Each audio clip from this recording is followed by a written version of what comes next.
میرے نبی پاک صلی اللہ تعالی علیہ وسلم رجب سے رمضان کا استقبال کی تیاری کرو. جب رجب کا مہینہ آتا تو آپ اللہم بارک لنا فی رجب و شعبان وبلغنا رمضان، یا اللہ ہمارے رجب شعبان میں برکت دے اور رمضان کا مہینہ ہمارے نصیب فرما. اللہم سلمنا لرمضان، اے اللہ ہمیں رمضان تک سلامتی کے ساتھ پہنچا دے.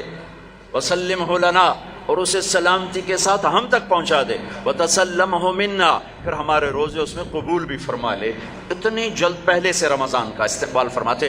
شعبان کا چاند خود دیکھنے کی کوشش فرماتے تھے، شعبان کے چاند کو خود دیکھنے کا اہتمام فرماتے تھے، اور چاند نظر آ جاتا تو روزہ رکھتے تھے. شعبان کا یکم شعبان کا چاند نظر نہیں آتا تھا تو روزہ نہیں رکھتے تھے، چاند نظر آ جاتا تھا شعبان کا تو رمضان کے استقبال کے لیے روزہ رکھتے تھے. اور رمضان قرآن کا مہینہ ہے. شہر رمضان الذی انزل فیہ القرآن، رمضان کا مہینہ جس میں قرآن اترا. حالانکہ ہونا چاہیے رمضان کا مہینہ جس میں روزہ فرض ہوا. وہ آگے کہا فمن شہد منکم الشہر فلیصم، پھر جو مہینے کو دیکھ لے پالے تو روزہ رکھے. لیکن رمضان کا تعارف کیسے ہے؟ رمضان کا مہینہ جس میں قرآن کو اتارا گیا. رمضان کا تعارف قرآن سے ہے. یہ اشارہ ہے کہ یہ مہینہ قرآن کا ہے. اس میں قرآن اترا، اس میں تورات اتری، اس میں زبور اتری، اس میں انجیل اتری، اس میں صحف ابراہیم اترے، صحف موسیٰ اترے. لہٰذا امت کو خاموش پیغام دیا ہے کہ رمضان قرآن کے ساتھ گزارو. موبائل بند کر دو، لیپ ٹاپ بند کر دو، فیس بک بند کر دو، سوشل میڈیا بند کر دو، یہ ٹاک شوز بند کر دو، 1 مہینے کے لیے ٹی وی بند کر دو، اخبار بند کر دو. بس قرآن کے ساتھ بیٹھ جاؤ. مرد یا عورت قرآن کے ساتھ تلاوت بھی کرو اور پشت مقرر کر کے ترجمہ بھی پڑھو. بھائیو بہنوں، میرا درد ہے، میرا دکھ ہے، ہم قرآن سے بہت دور ہو گئے. ہم قرآن سے بہت دور ہو گئے. ہم نے قرآن رکھ لیا ہے صرف ختم پڑھنے کے لیے، فاتحہ پڑھنے کے لیے، یا کسی کی دکان کھلتی ہے تو یاسین پڑھنے کے لیے. ہم نے قرآن فال نکالنے کے لیے، ہم نے قرآن اموات پر پڑھنے کے لیے. یہ ساری باتیں کرو، لیکن قرآن کا موضوع تو ہدایت ہے. قرآن کا موضوع تو ہدایت ہے، اور ہدایت ملتی ہے قرآن پڑھنے سے، اور صرف پڑھنے سے نہیں، سمجھنے سے کہ اللہ کیا کہہ رہا ہے. میں یوں کہتا ہوں، اگر آپ کو سارے قرآن میں کوئی تکلیف ہو رہی ہے تو پورے قرآن میں ٹوٹل 89 80 جمع 9 89 صرف 99 دفعہ میرے اللہ نے کہا ہے یا ایھا الذین آمنو، اے ایمان والو. تو اللہ کیا کہہ رہا ہے؟ مجھ سے بات کرنے لگا ہے. یا ایھا الناس، پوری دنیا سے بات. یا ایھا الذین کفروا، کافروں سے بات. یا اہل الکتاب، عیسائیوں سے بات، یہودیوں سے بات. یا ایھا الذین ہادوا، یہودیوں سے بات ہو رہی ہے. لیکن یا بنی آدم، ساری دنیا سے بات ہو رہی ہے. لیکن آپ کہتے ہیں نا یا ایھا الذین آمنو. تو اس کی مثال ایسے جیسے آپ سب بیٹھے ہوئے ہیں. اب کتنے بیٹھے؟ میں کہتا ہوں بھائی نواز صاحب ذرا میری بات سنیں. میں ان کو یہاں بلا لیتا ہوں، یوں بات شروع کر دیتا ہوں. آپ سب کے دل میں آئے گا کوئی خاص بات ہے، کوئی خاص بات ہو رہی ہے نا، کوئی خاص بات ہو رہی ہے. میرا رب قرآن کے 30 پاروں میں، میں قربان جاؤں کتنے تھوڑے ہمیں اللہ نے حکم سنا ہے، صرف 89 دفعہ اے ایمان والو، اے ایمان والو، اے ایمان والو، اے ایمان والو. اس کے بعد اللہ کیا کہتا ہے؟ اللہ کے واسطے اتنا تو پڑھ لو کہ اللہ تو کیا کی جانا دس. اور اس میں ہر دفعہ نیا حکم نہیں ہے، ایک ہی حکم کئی دفعہ آیا ہے. یا ایھا الذین آمنوا اتقوا اللہ حق تقاتہ، یا ایھا الذین آمنوا اتقوا اللہ ولتنظر نفس ما قدمت لغد واتقوا اللہ. یا ایھا الذین آمنوا اتقوا اللہ وآمنوا برسولہ. اتقوا اللہ، اتقوا اللہ، اتقوا اللہ، تکرار کے ساتھ.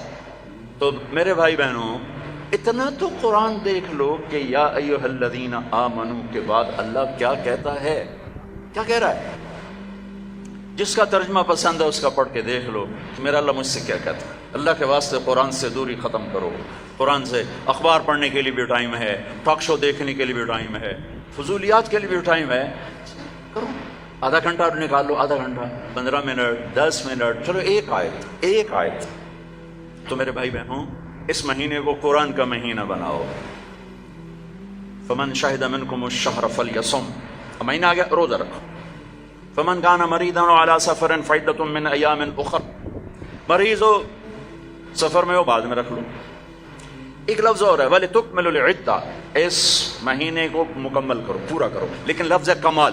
کمال کا کیا مطلب ہوتا ہے؟ صفات میں پورا کرنا. تمام کا کیا مطلب ہوتا ہے؟ اجزاء میں پورا کرنا. روزے کو کمال تک پہنچانے کے لیے 4 چیزوں کو چھوڑنا ہوگا.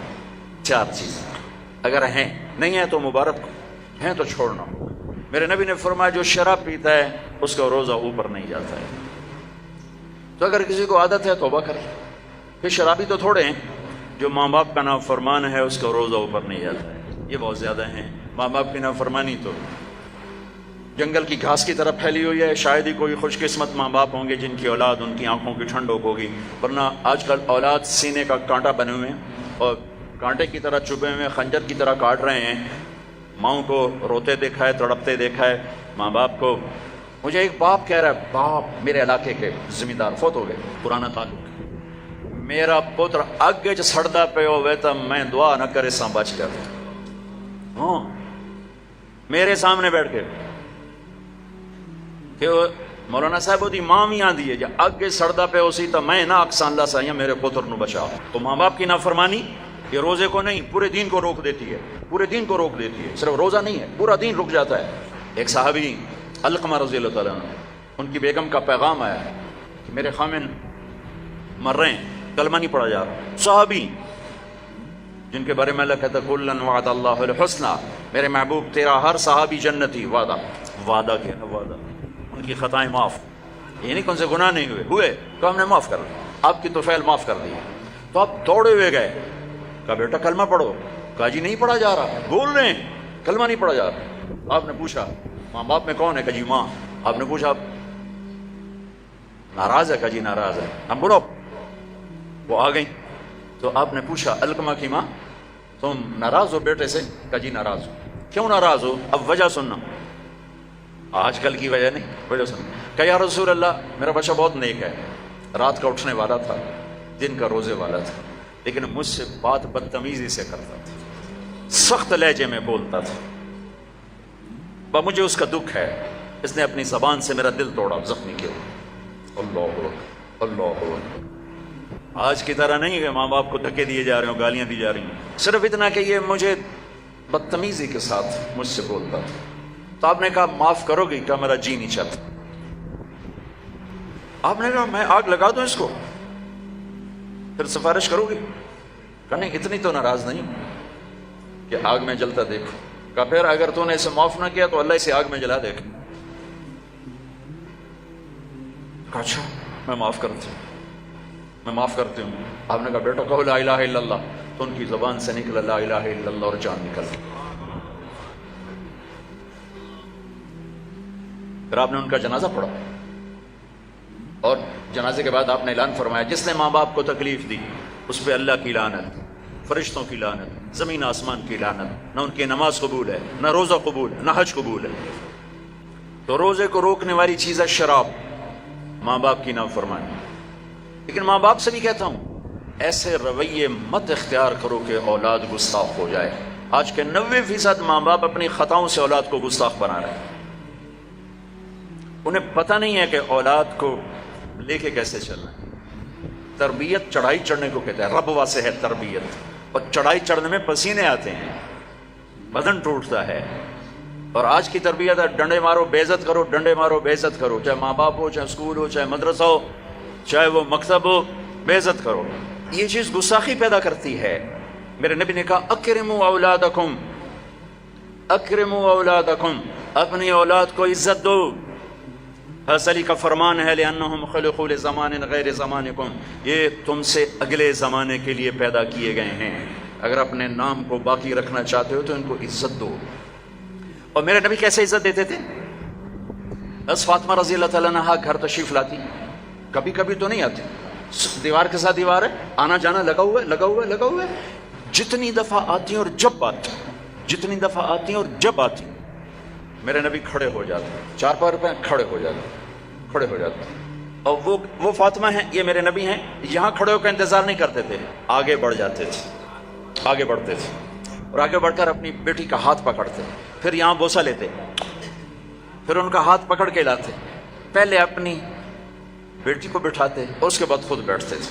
سبحان اللہ، کیا کمال ہے، کر کے دکھایا. ہم تو اپنے بیٹوں کا کبھی شاباش ہی نہیں دیتے. میں نے ایک دوست سے کہا یار اپنے بچوں کو کبھی شاباش بھی دیا کر. کہا کس گل کی شاباش دے سارا دن ستے رہتے شاباش دے فلموں میں شاباش دے گانے سنتے شاباش دے. میں کہ یہ تو برائیاں ہو گئیں, کوئی اچھائیاں بھی دیکھ. اچھائیاں بھی ہوں گی, چونکہ ہر انسان کے اندر نیگیٹو تار بھی ہے, پازیٹیو تار بھی ہے. تو ان کی اچھائیوں کو واہ واہ کرو, وہ برائیاں خود چھوڑتے چلے جائیں گے. ہر وقت ٹوکا ٹاکی, ہر وقت ٹوکا ٹاکی, یہ کیوں نہیں کیا, یہ کیوں نہیں کیا, یہ کرنا تھا. اور ایک یہ پڑھائیوں نے تباہ کر دیا ہماری نسل کو, ہماری اولاد کو. 3 سال کا بچہ جسے ماں کی گود کی ضرورت ہوتی ہے, وہ ظالم ماں ہے جو 3 سال کے بچے کو اسکول کے حوالے کر دیتی.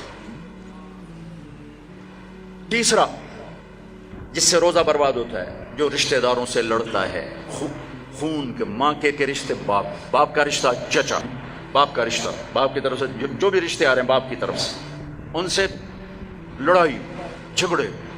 ماں کی طرف سے رشتہ, خالہ, نانی, نانا, ماموں, باپ کا رشتہ, پھوپھی, پھوپھا, خالہ, خالو, جو ان سے سینگ پھنساتا رہتا ہے, لڑتا رہتا ہے, اس کا روزہ بھی اٹک جاتا ہے, اوپر نہیں جاتا ہے. تو بھائی اگر کوئی ایسا لڑائی بڑائی کا چکر ہے, اس سے بھی توبہ کرو, اپنے روزے کو بچاؤ.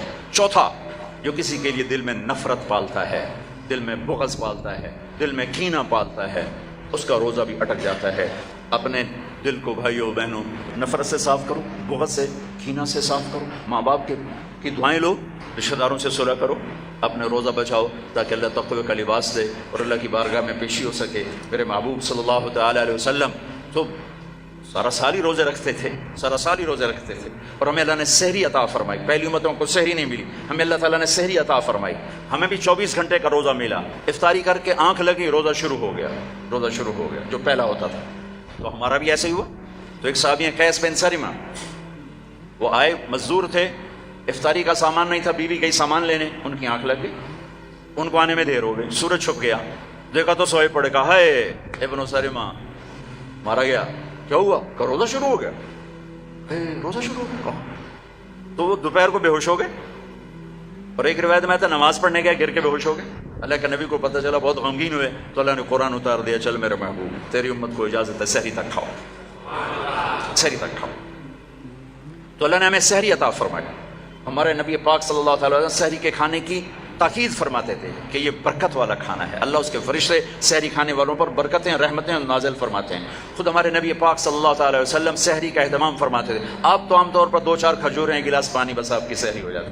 اور آپ افطار بھی ایسے ہی فرماتے تھے کہ صحابی فرماتے ہیں آپ ایسے بیٹھے ہوتے, آپ کے ہاتھ میں کھجور ہوتی تھی, ایسے کھجور لے کے بیٹھے ہوتے تھے.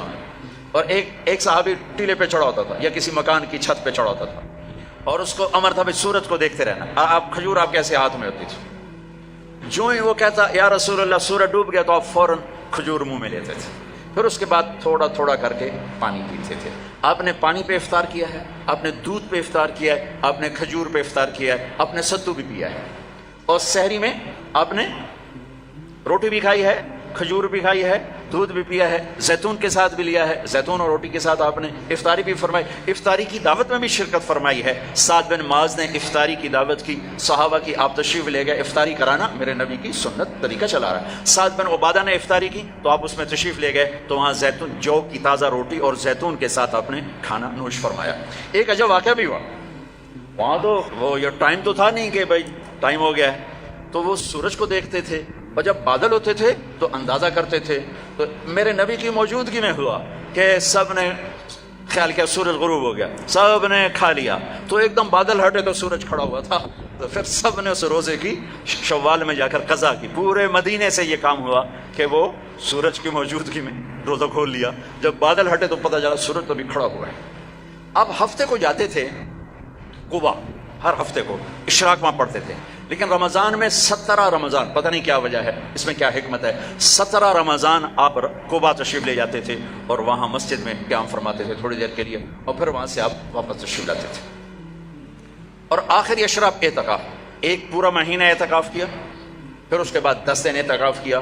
اور جس رمضان کے بعد آپ اللہ کے پاس گئے, اس سال آپ نے 20 دن اعتکاف کیا. 20 دن. ایک دفعہ اعتکاف آپ نے اٹھا دیا. ایسے ہوا کہ آپ نے اعتکاف میں بیٹھے, تو حضرت صفیہ رضی اللہ عنہ نے آپ سے اجازت مانگی کہ میں بھی آپ کے ساتھ بیٹھ جاؤں گا. بیٹھ جاؤ. انہوں نے بھی, آپ کے لیے خیمہ لگتا تھا, چھوٹا سا خیمہ تھا, اس میں چارپائی ہوتی تھی, اس پر بستر ہوتا تھا, اور کبھی آپ مغرب عشاء کے درمیان نہاتے بھی تھے، چونکہ گرمیوں کا رمضان پایا نا، سارا میں گرمیوں کا رمضان پایا، تو آپ اپنے اوپر پانی ڈلواتے تھے، اور کبھی یوں لیٹ جاتے اور سر آپ کا کھڑکی میں چلا جاتا، اور عائشہ رضی اللہ تعالیٰ عنہا آپ کا سر دھو کے کنگھی فرماتی، تیل لگاتی کنگھی فرماتی۔ آپ پیشاب استنجے کے لیے گھر تشریف جاتے، لیکن سحری اور افطاری اعتکاف کی حالت میں آپ نے گھر نہیں کی، بلکہ مسجد میں آ کے نوش فرماتے تھے۔ تو حضرت صفیہ کی دیکھا دیکھی 2 اور ازواج مطہرات نے بھی خیمے لگا لیے، تو پھر آپ نے اپنا اعتکاف موقوف کر دیا کہ وہ ایک گھر کا ماحول بن گیا، اور اعتکاف کا مقصد ہوتا ہے خلوت اور تنہائی، خلوت اور تنہائی، تاکہ اللہ سے آدمی کھل کے بات کر سکے۔ تو پھر آپ نے وہ اعتکاف شوال میں 10 دن اس کے آپ نے پورے فرمائے۔ تو آخری عشرے میں آپ اعتکاف کا آپ کا معمول تھا۔ اور ایک چیز آپ نے ہمیں دی، تراویح کی نماز، 3 دن آپ نے نماز پڑھائی، اور چوتھے دن مسجد بھر گئی، باہر بھی جگہ نہ ملی، تو آپ آئے ہی نہیں، شہری تک لوگ بیٹھے رہے۔ تو آپ شہری کے قریب آئے تو آپ نے فرمایا میں دیکھ رہا تھا تم سارے آئے ہوئے تھے، لیکن میں اس لیے نہیں آیا کہ مجھے ڈر لگا کہیں تمہارے اوپر یہ نماز فرض نہ ہو جائے، تو تکلیف سے بچانے کے لیے نہیں۔ تو پھر اللہ کے نبی کے دور میں صحابہ 5-5 6-6 کی ٹولیاں بنا کر قرآن سنتے تھے، اور کوئی یہاں کوئی یہاں کوئی یہاں، اور رکعت متعین نہیں تھی، کوئی 10 پڑھ رہا ہے، کوئی 8 پڑھ رہا ہے، کوئی 12 پڑھ رہا ہے، کوئی 20 پڑھ رہا ہے۔ صدیق کے دور میں بھی ایسے ہی تھا کہ سارے مختلف ایسے پڑھتے تھے۔ تو عمر رضی اللہ تعالیٰ عنہ نے اپنے دور میں پھر کہا ان سب کو میں جمع کروں گا، سب کو جمع کر کے، اور ابی بن کعب رضی اللہ تعالیٰ عنہ کو امام بنایا، اور آپ نے 20 تراویح باقاعدہ قرآن کے پورے ختم کے ساتھ اس کو آپ نے شروع فرمایا۔ اور ادھر عبداللہ بن صائب رضی اللہ تعالیٰ عنہ کو خواتین کا امام مقرر فرمایا کہ وہ ان کو تراویح پڑھائیں اور اس میں قرآن سنائیں۔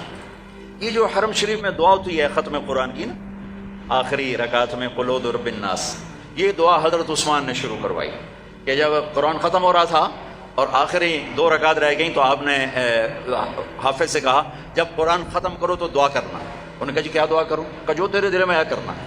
تو بھائی یہ حضرت عثمان رضی اللہ تعالیٰ عنہ کی سنت ہے کہ پھر انہوں نے یہ دعا منگوانا شروع فرمائی، اور اس وقت سے اب تک یہ امت کا معمول چلا آ رہا ہے۔ اچھا، یہ جو ہم 2-4 تراویح کے بعد بیٹھتے ہیں اور ایک چھوٹی سی دعا پڑھتے ہیں اور پھر کھڑے ہو جاتے ہیں، یہ ترویحہ ہوتا ہے تھوڑی دیر آرام کرنا، ترویحہ تھوڑی دیر آرام کرنے کو کہتے ہیں ترویحہ، ٹھیک ہے؟ اور اس کی جمع تراویح۔ مکے والے کیا کرتے تھے؟ 4 تراویح پڑھنے کے بعد ایک طواف کرتے تھے، پھر 4 رکعت پڑھتے تھے، پھر ایک طواف کرتے تھے۔ انہوں نے تو ساری رات لگ جاتی ہے، تو جا کے سحری میں مشکل سے جا کے ان کی تراویح ختم ہوتی تھی۔ جب مدینے والوں نے دیکھا یہ تو طواف کرتے ہیں، تراویح پڑھتے ہیں، ساڑھے کول تو بیت اللہ ہے نہیں، آپا کی کریے، انہوں نے 20 کی 40 کر دی، وہ کبھی 40 رکعت پڑھتے تھے۔ بڑھانے میں کوئی منع کوئی نہیں، چونکہ صلاۃ اللیل مثنی مثنی، تو وہ ان کے مقابلے میں 40 رکعت پڑھتے تھے۔ حافظ عطیہ سالم رحمۃ اللہ علیہ تھے، مسجد نبوی کے بہت بڑے عالم اور بڑے، ان کا حلقہ تھا، میں ان کے درس سے بڑا فائدہ اٹھایا، ان کے درس سے میں نے بہت فائدہ اٹھایا۔ میں جب حج پہ جاتا تو لمبا عرصہ ٹھہرنا ہوتا تھا، تو میں ان کے مغرب سے عشاء روزانہ بیٹھتا تھا، اور وہ بندہ علم کا ایک بحر ذخار تھا، اللہ ان کے درجے بولا، میں ملا بھی ہوں۔ تو انہوں نے ایک رسالہ لکھا ہے تراویح پر، کاش اس کا اردو ترجمہ ہوتا تو میں آپ کو کہتا اسے پڑھو۔